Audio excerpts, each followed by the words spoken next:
পর্দা নামল 2 দিনব্যাপী সেলিব্রিটি ফুটবল লিগের। শনিবার মধ্যরাতে জমকালো আয়োজনে আলাদাভাবে পুরুষ ও নারী বিভাগে বিজয়ীদের পুরস্কার তুলে দেওয়া হয়। পুরুষ বিভাগে জেভিকো চ্যাম্পিয়ন ও নারীদের বিভাগে বিজয়ী হয় গিগাবাইট কুইন্স।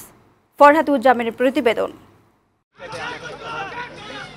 রাজধানীতে প্রথমবারের মতো তারকাদের নিয়ে অনুষ্ঠিত হলো সেলিব্রিটি ফুটবল ম্যানিয়া, যাতে সিনেমা, নাটক আর বিভিন্ন অঙ্গনের তারকারা অংশ নেন।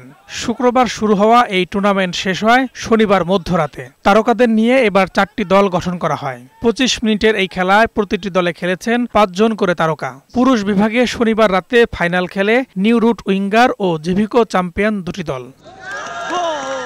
ফাইনালে নিউ রুট উইঙ্গারকে 6 গোলে হারিয়ে শিরোপা জেতে জেভিকো চ্যাম্পিয়ন। আমরা কেউই কিন্তু প্রফেশনাল ফুটবলার না, এখানে ফুটবলের উন্নয়নে আমরা এখানে আসছি এবং ভালো লাগতেছে যে আমি আর আসান আবিব, ব্যারিস্টার আসান আবিব, আমরা লন্ডনে থাকতে পাকিস্তানের বিরুদ্ধে বাংলাদেশের প্রতিনিধিত্ব করছিলাম। ফুটবলটা তো আমি বারবারই বলার চেষ্টা করছি, আইসিইউতে চলে গেছে। আগে তো সংসদের বাইরে চিৎকার করতাম, এখন সংসদের ভিতরে আমি ফুটবল নিয়ে চিৎকার করব। আমার কাছে মনে হয় এরকম একটা প্ল্যাটফর্ম সবগুলো টিমের জন্য একটা সুযোগ, একটা সুন্দর এক্সাম্পল সৃষ্টি করার। তো আমাদের টিমটা ভালো খেলছে। অন্যদিকে নারী বিভাগে রিবানা আরগানিকে হারিয়ে প্রথম আসরে শিরোপা জিতেছে গিগাবাইট কুইন্স। এমন আয়োজনে অংশ নিতে পেরে উচ্ছ্বসিত তারকারা। তো আমার মনে হচ্ছে আমি আবার আমার শৈশবে ফিরে এসেছি।